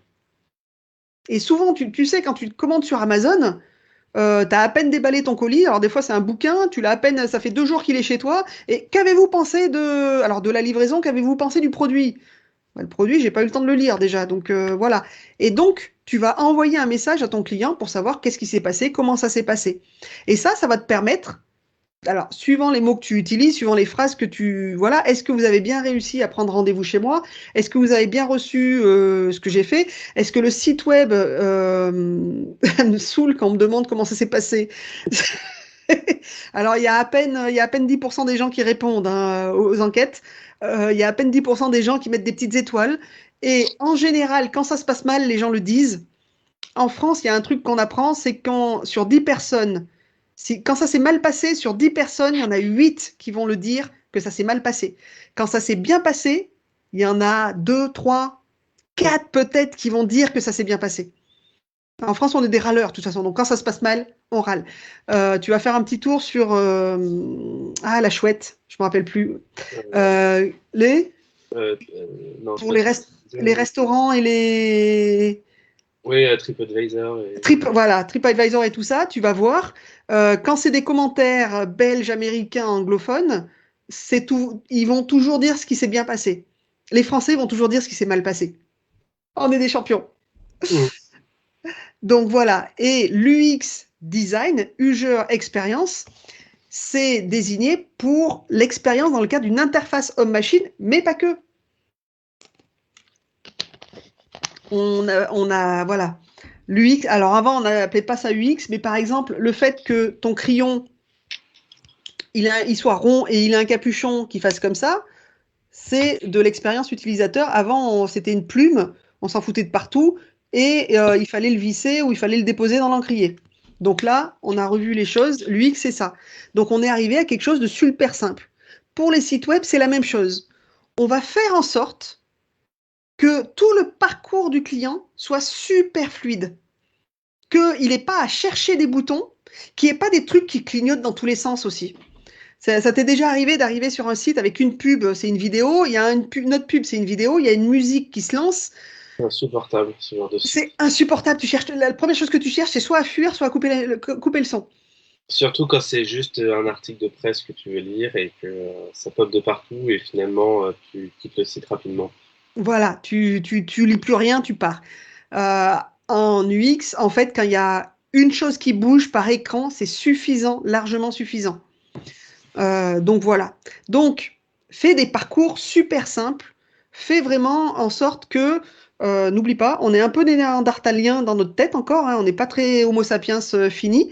Et donc, on a besoin d'un but et de données comme ça, euh, quelque chose qui marche. Il ne faut pas changer ce qui fonctionne. Voilà, ne pas réinventer la roue. La roue, elle roule. On ne va pas commencer à faire des roues carrées, hexagonales ou autres. On regarde ce qui fonctionne ailleurs. On peut s'inspirer des concurrents, mais attention, on s'inspire des concurrents, mais on ne peut pas tout faire de nos concurrents. Souvent, moi, j'ai vu des clients qui venaient avec, regardez ce site, il est génial, machin et tout. Ouais, ce site-là, vous arriverez jamais à tenir autant que lui. On va prendre le meilleur et on va garder le reste. Et on va éliminer le reste, pardon. Petit jeu. Est-ce qu'il y a des joueurs dans la salle? Euh, Là, donc, vous m'envoyez. Ce qui fonctionne aujourd'hui, c'est la petite croix pour fermer. On a tous une petite croix pour fermer quelque chose. Il y a la croix en haut à droite, il y a la croix en haut à gauche, il y a la croix en bas à gauche ou la croix en bas à droite. Laquelle est la plus utilisée, d'après vous? Ah ah. Ouais, moi, je dirais que c'est le en haut à droite.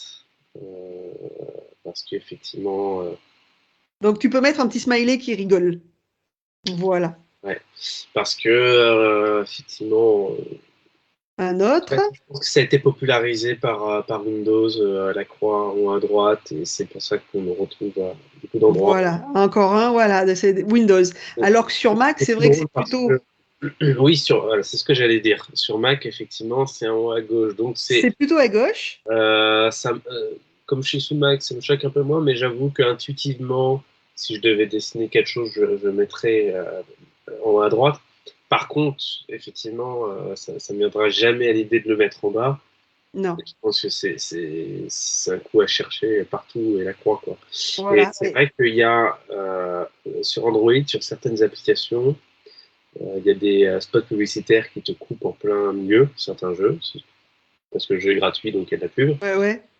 Et pour passer la pub, ils s'amusent à faire ce genre de choses, à mettre la croix à des endroits totalement contre-intuitifs. Comme ça, effectivement, tu mets du temps à fermer la pub, Ça carrément. t'énerve. Voir tu cliques sur la pub par erreur, ça t'énerve encore plus, mais ça compte comme un clic. Donc, Ça compte comme un clic. Ils mettent la croix à des endroits improbables ou impossibles à toucher. Là-dessus, ce qui est alors, tu vois, Netflix, on reprend l'exemple de Netflix. La première fois que j'ai été abonné à Netflix, quand j'ai voulu me désabonner, j'ai cherché de partout, partout, partout où c'était. Des abonnements, tu arrives en haut à gauche, tu as un gros bouton, désabonnez-vous. On n'a pas trop l'habitude en France. Spotify, par contre, quand tu veux, alors pas te désabonner, mais que tu veux éliminer une playlist que tu as faite, ou éliminer une playlist que tu as, c'est contre eux en fait. Parce que eux, ce qu'ils veulent, c'est que tu aies un maximum de playlists, que tu les partages et que tu écoutes des playlists déjà existantes. Donc ça devient super relou de pouvoir éliminer une playlist. Et ils ont eu pas mal de plaintes là-dessus. Alors peut-être qu'ils ont changé depuis. Mais du coup, tu vois bien que l'UX design, donc l'endroit où tu vas placer les croix, a un intérêt par rapport à là où tu veux embêter ou non ton client. Ok. Tu peux lui faciliter la vie ou tu peux l'emmerder en plaçant la croix en bas à gauche, là où personne n'a l'habitude. Allez, je repartage. Deuxième jeu. Est-ce que dans un bouton, on met plutôt cliquez là ou on met c'est par ici? À votre avis, des petits cœurs ou des smileys qui rigolent? Allez, un petit cœur? Ouais, je rigole. Ouais, oui, alors, en comparant les deux, avec du recul, oui, effectivement, je mettrais c'est par ici. Mais en fait, c'est là où je me rends compte qu'il y a quand même beaucoup C'est si beaucoup le top. d'endroits, beaucoup de sites où je vois des cliquets là apparaître. Cliquez là, cliquez ici, faites ceci, faites cela. Il faut donner un impératif aux gens en fait. Hmm. Toujours, c'est le système. C'est par ici, c'est gentil, mais c'est par ici, il se passe quoi? Cliquez là, voilà, tu donnes un ordre, tu mets un impératif, tu mets. C'est mieux du coup le bouton cliquer là? Ouais, c'est mieux le cliquer là, ici. D'accord. C'est mieux le cliquer là, c'est mieux le petit cœur. C'est un petit cœur. Hop. En fait, donne un impératif aux gens. En fait, c'est vraiment toujours dans l'optique de les guider. Et donc, c'est télécharge mon guide, prends rendez-vous, prenez rendez-vous, achetez ici, par ici le contact, mais essayez de ne pas voilà, embrumer et on fait des choses qui marchent. Donc, l'impératif. Encore un petit jeu? Ça, je le vois aussi. On a exactement le même nombre de textes en haut et en bas. Et le souci, c'est que des fois, les textes, les gens mettent du texte sur toute la largeur du site, en fait. Et alors là, tu fais quoi? T'es dans un match de ping-pong. C'est pas évident. Tu perds ta ligne quand tu reviens, tu sais plus où tu es. Alors pour moi qui suis un peu dyslexique, c'est l'horreur. C'est limite si je mets pas le doigt pour lire sur le paragraphe du haut. Donc, aussi un truc UX, c'est faire des paragraphes qui soient très lisibles. Et là encore, j'ai pas beaucoup, mais souvent, je mets beaucoup d'espace. Alors ça, c'est peut-être dû à ma dyslexie. Je mets beaucoup d'espace entre les lignes, j'interligne beaucoup, beaucoup. Parce que sinon, bah, c'est vrai que c'est pas évident. Alors ceux qui regardent sur un téléphone, encore ça va. Voilà. Et tu vas faire attention aussi à la façon, si tu as des clients jeunes ou des clients plus âgés. Pour un client plus âgé, tu vas choisir un texte à empattement. Tu vois, ici, il y a un petit empattement sur les lignes, parce qu'ils ont appris comme ça, en bas pour pas tourner la tête. Très bien, Adeline. Et c'est vraiment comme ça que tu vas gérer les choses, en fait. Donc, pour les personnes âgées, un petit peu plus gros avec empattement. Pour les personnes plus jeunes, tu peux du texte sans empattement, tout simple, avec un peu moins voilà, moins d'espace. On a vu souvent aussi, tu vas décider en fonction de ton persona, en fonction de ta cible, tu vas décider si ton site, il est plutôt pour, pour des jeunes ou pour des moins jeunes, et surtout s'ils ont l'habitude du portable ou l'habitude plutôt de l'écran d'ordinateur. Hmm. Il y a des gens qui ont besoin de rentrer chez eux, d'avoir un ordinateur, il y a des gens qui vont prendre tout de suite le portable. Tu as des plus ou moins geeks. Qu'est-ce qui se passe? C'est Club Med qui a remarqué en fait, on n'est plus en photo en bas, juste Ah oui. il y a Club Med qui a remarqué en fait que les gens regardaient, ils ont fait beaucoup d'efforts entre 2018 et 2021, que les gens regardaient au bureau donc sur leur ordinateur de bureau les voyages, et ils rentraient chez eux pour commander le voyage sur leur ordinateur de bureau. Ou des fois, ils regardaient sur leur téléphone, mais ils rentraient chez eux pour commander, pour vérifier et commander direct, pour commander leur voyage. Et donc, ils se sont dit, bah, finalement, les gens, déjà, dans un premier temps, ils ont mis des petits cœurs pour pouvoir réserver le voyage. C'est-à-dire que tu te connectes, tu mets un petit cœur sur le voyage, et quand tu arrives chez toi, tu te reconnectes à Club Med et tu as directement ton voyage dans les favoris. Donc, ça t'évite d'aller à le rechercher. Première chose, ils ont simplifié la démarche client. Deuxième chose, ils ont fait du mobile first, ce qu'on appelle. Donc, ils ont retravaillé tout leur site pour qu'il soit, premièrement, très visible sur le mobile. Et de là, ils sont passés à 50% de commandes sur le mobile. C'est génial. Alors qu'avant, il n'y avait aucune commande sur le mobile. Parce que les gens ne voyaient pas assez bien les photos et tout ça. Ils ont tout retravaillé leur UX pour aller là-dessus. Donc, en fonction de ta cible, tu vas travailler ton site plutôt sur mobile ou plutôt sur ordinateur. Bien sûr, il sera lisible sur les deux, mais tu vas mettre l'accent sur une chose, c'est-à-dire que tu vas mettre des photos en plus grand sur le mobile, parce que les mobiles sont encore petits, hein, tout le monde n'a pas les derniers téléphones. Et donc, tu vas travailler les photos en plus grand, les textes, tu vas bien les détacher pour qu'on puisse scroller. Ce qui m'est arrivé aussi dernièrement, c'est qu'il y avait tellement de photos et toutes les photos étaient un lien. Donc, tu scrolles et en fait, quand tu reviens pour scroller, ben, ton pouce, il touche la photo et poum, tu te retrouves avec un lien. Et ça ouvre notre page. Ah oui, insupportable. Voilà. 2 questions là-dessus. Quelle est la couleur de l'action? Plutôt smiley qui rigole avec le vert, plutôt smiley bleu, smiley pas content avec le bleu, ou plutôt smiley cœur avec le rouge. La couleur de l'action. Je dirais que c'est le vert, je pense. C'est un petit peu comme. Toi, tu sais plutôt vert.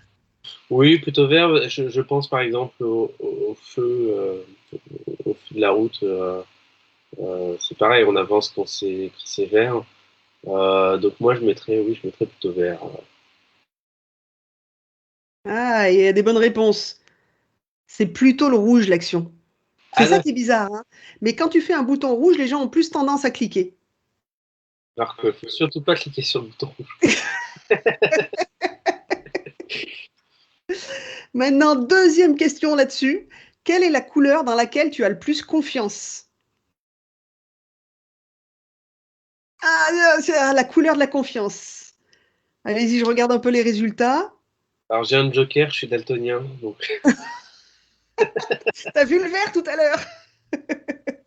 euh, ouais, oui, ouais, le vert ou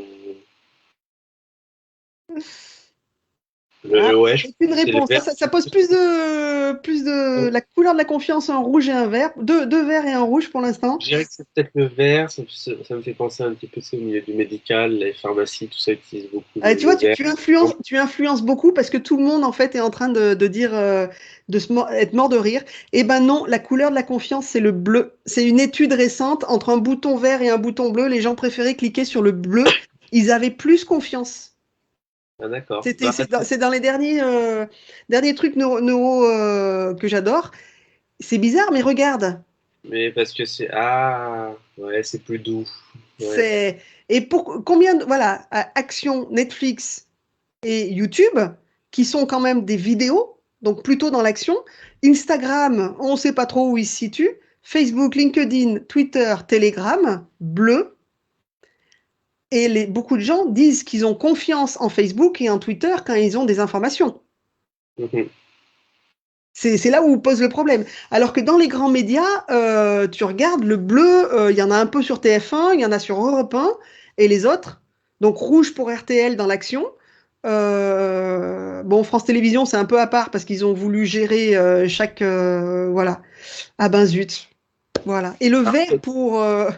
Oui. ouais, bah, c'est la question que j'avais posée. Qu'est-ce qu'on peut dire du vert du coup là? Alors, je sais pas si tu as remarqué, mais Spotify, il est plus vert.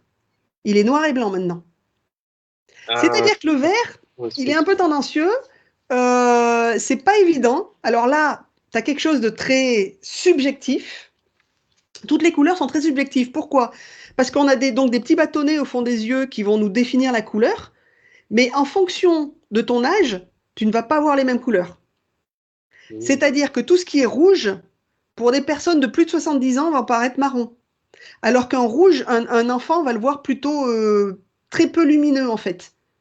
Tu t'es jamais demandé pourquoi les jouets pour gamins étaient mais rouge, bleu, vert, c'est des couleurs qui pètent. jaune qui pète, parce que les gamins ne sont pas choqués. Et les personnes âgées vont voir ça en version plus faible, en fait. Les bâtonnets des gamins sont pas assez matures pour que les couleurs les choquent. Alors qu'entre 20 et 40 ans, on en prend plein, voilà. Alors bon, c'est très très subjectif. Le jaune, c'est l'optimisme. Le orange, c'est la créativité. Le rouge, ça serait la force. Alors, le rose, la féminité. Petit fun fact, euh, dans les années 1900, les enfants étaient tous habillés en blanc. Parce que quand ils se salissaient, tu faisais bouillir, impeccable. Et ensuite, les enfants de bonne famille ont été habillés en couleur. Sauf que le rose pour les garçons et le bleu pour les filles. Ah oui. Ouais, les petites filles étaient en bleu, les petits garçons étaient en rose. Et ça s'est inversé à un moment, je crois que c'est à la Seconde Guerre mondiale, où ça s'est inversé. Et aujourd'hui, que tu regardes quand même, il y a beaucoup de violets et de roses sur les fringues hommes. Ouais, c'est vrai que ça revient. Ça revient à fond, voilà. Donc la féminité pour le rose, je suis voilà. Beauté, séduction, oui, parce que dans tout ce qui est rose, on compte aussi toutes les couleurs de peau. Donc effectivement, on peut avoir ça. Le violet, le rêve. Le bleu, donc la fiabilité. Donc il y a pas mal de banques qui sont en bleu aussi. Le vert, l'espoir, et puis tout ce qui est naturel, le crédit agricole, il est gris, rouge, le petit truc rouge pour montrer la force, mais sinon il est surtout vert et gris. Gris, c'est un peu comme le noir, alors c'est pas du tout de mystère, c'est plutôt le carré, et le vert naturel. Voilà. Ce qui est marrant, c'est qu'avant, le vert aussi, c'était la couleur du dollar, et donc le vert était associé à l'argent. Ah Alors oui. maintenant, ça n'a rien à voir, on est plus dans le naturel, dans l'écologie et tout ça. Sauf le vert WhatsApp, où alors là, il est quand même assez violent. Je n'ai pas encore compris ce que voulait WhatsApp là-dessus. Voilà. Donc, par rapport à la couleur que tu vas utiliser sur ton site web, c'est aussi une couleur qui va faire en sorte de calmer ou d'exciter tes clients. Par exemple, j'ai vu sur un site web d'un thérapeute qui parlait justement de régler les lourds problèmes. Son site web, il était en rouge. C'est pas vraiment la bonne couleur quand tu dis que tu veux apaiser les gens et régler les problèmes. C'est un peu violent, hein. Le rouge, c'est très bon pour un restaurant, pour un cinéma, Restons dans les classiques, n'essayons pas de changer le monde. Là-dessus, voilà. Ok, et ça, c'est le symbole de la paix. Voilà, on l'associe à plein d'autres choses, mais c'est souvent le symbole de la paix. C'est avant tout le drapeau de la paix avec plusieurs couleurs. Petit jeu! Alors pour ceux qui sont de rêve et projet, vous allez reconnaître quelqu'un. Je ne dis pas qui, mais relie le site web Skateboard à son persona. Est-ce que ce serait un certain Suisse? Non, le mort de rire, c'est pour le monsieur le monsieur en bas avec son costard cravate qui est donc d'après vous un skater, c'est ça? Bon, évidemment, oui, oui, Envoyez des cœurs à Johan. Voilà, ça y est, ça arrive. effectivement, bah oui, oui, c'est plus logique que ce soit Voilà, Johan. donc Parce que quand Johan fait vraiment du skateboard dans la vie, mais au-delà de ça, effectivement, quand on compare les deux photos, intuitivement, on dit que c'est plus logique que ce soit le mec qui soit habillé en plus cool. Voilà, le mec habillé un petit peu plus cool avec plusieurs couleurs. On retrouve des couleurs aussi sur les planches, sur les decks. Donc voilà. Relie toujours le site à son persona. Donc Trello, qui est un organisateur, un organiseur, je sais pas, un Kanban euh, sur, euh, sur le web. Est-ce que c'est plutôt la maman avec son enfant qui en a besoin ou est-ce que c'est plutôt la dame qui a l'air de travailler avec son téléphone et son ordinateur? Bah, évidemment, celle qui bosse avec son ordinateur. Voilà. Sauf si on planifie dans Trello les tâches. Les tâches ménagères, non, là, ça n'a pas l'air très bien, très planifié. Voilà. Je pense pas que ce soit le style, effectivement. Pareil, donc un site voilà, pour faire rêver alors qu'on commence à avoir froid ici. Un petit site Bali qui irait à Bali, plutôt papy-mamie et leur petit chien, ou plutôt le gars qui se fait un selfie en plein désert. Bon, en fait, c'est drôle parce que au début, en voyant la slide, je me suis dit c'est une question piège et en haut, c'est un natif et en dessous, c'est les personnes âgées. Et du coup, le site est peut-être plus fait pour les personnes âgées qui ont envie de voyager. Ça aurait pu. Mais effectivement, bon, imaginons que c'est deux clients, enfin deux prospects différents. Le site a des couleurs, c'est vrai, un petit peu plus en mode aventure. Donc, ça collerait mieux, effectivement, Voilà. au Très monsieur. vert, regarde le logo. Le logo, il est marron-rouge, donc plutôt terre.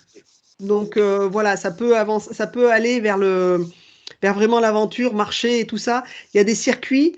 Voilà, c'est que des circuits, c'est pas tu te poses à Bali, c'est que du circuit. Donc du coup, voilà. Et le petit dernier que tu n'avais pas vu. Attention, alors là, c'est relie l'article, donc la landing page, à son persona.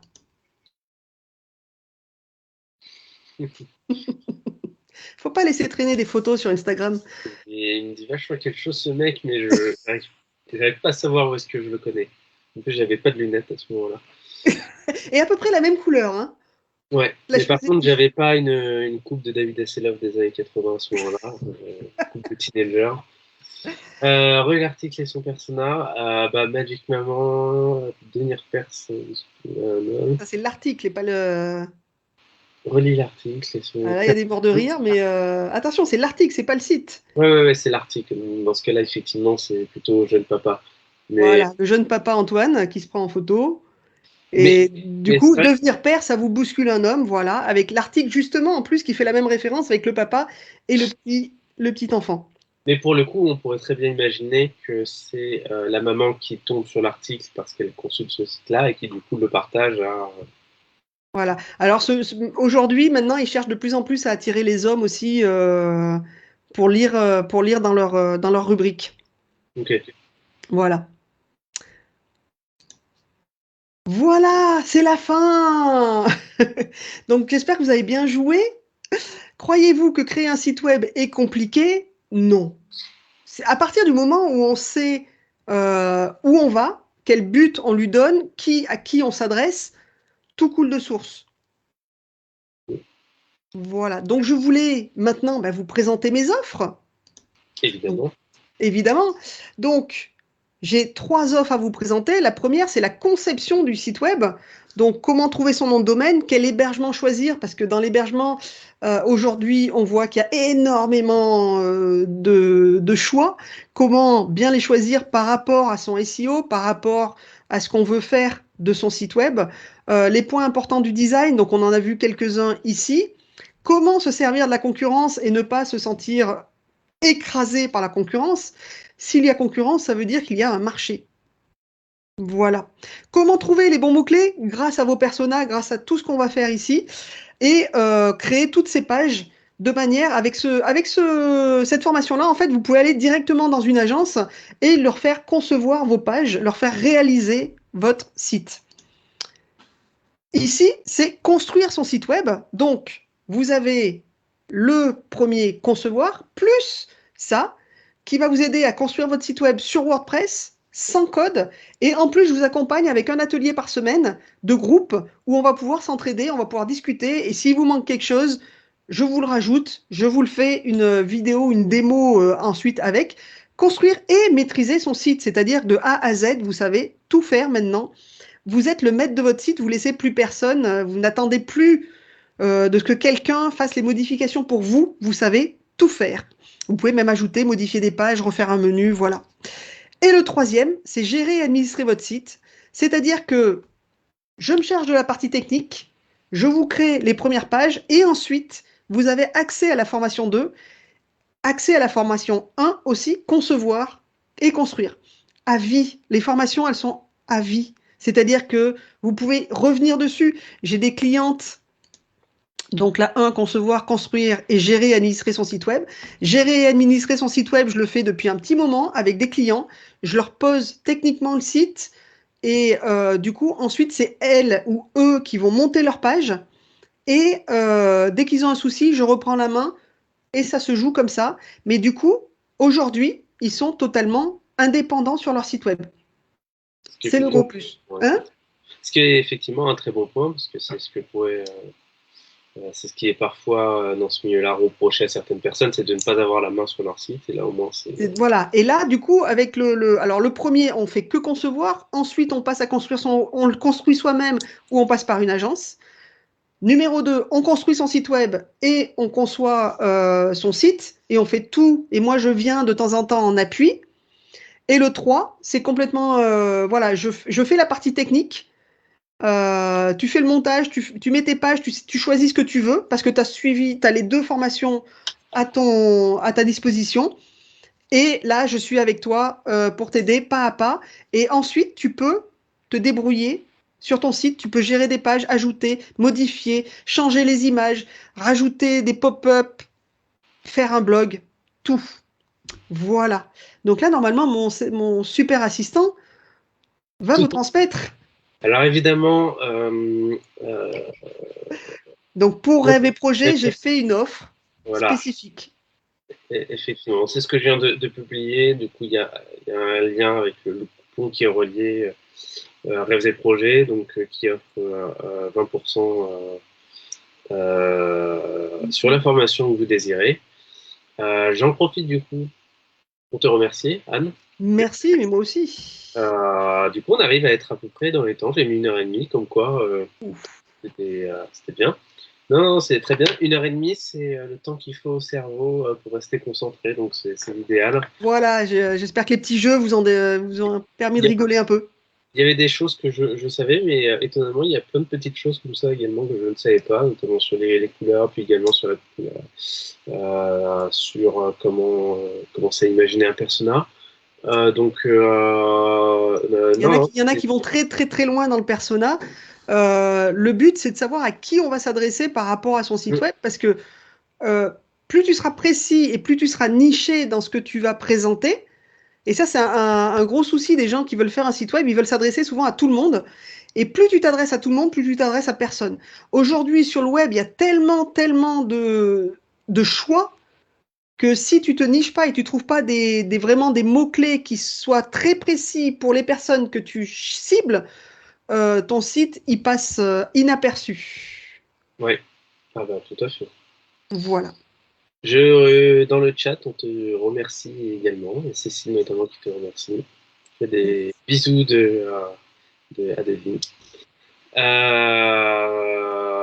Donc, bah oui, bah de nouveau merci. J'invite les gens à aller voir du coup ton site, mais également ton podcast qui est, si je n'ai pas oublié le nom, Pause Marketing et marketing Développement. et développement, que je publie régulièrement sur Rêve et Projet. Oui. Et, voilà, où je parle de web, de développement, de marketing, et puis aussi, de développement personnel d'entrepreneur, en fait. Parce que des fois, on a besoin d'un petit coup de boost comme ça. Oui. Et puis en plus, c'est un vrai bon podcast qui est bien enregistré, avec un vrai bon micro. C'est suffisamment rare dans les petits podcasts, entre guillemets, pour être souligné. Donc c'est bien. On est vraiment super ravis du coup de t'avoir accueilli ce soir. Et c'était très sympa de m'avoir invité. Ça me fait plaisir de partager. Moi, je peux parler encore des heures, hein, donc. Non, mais c'est bien. Ça veut dire que peut-être qu'à l'occasion, on aura peut-être l'occasion. Voilà, si vous avez des questions sur le web, posez-les. Je ferai tout mon possible pour y répondre. Oui, d'autant que pour ceux qui ne le sauraient pas, donc Anne est sur le groupe Rêves et Projets, donc effectivement, c'est l'occasion d'aller voir. Et c'est ça qui est vraiment bien avec ce format de live atelier, c'est que jusqu'à présent, en fait, on s'est directement adressé à des personnes qui étaient membres de la communauté. Donc effectivement, ça permet d'échanger directement avec eux. Et puis en fait, d'une certaine manière, ce qui est bien, c'est que tout le monde est gagnant, on valorise comme ça nos membres. Et ça, c'est chouette.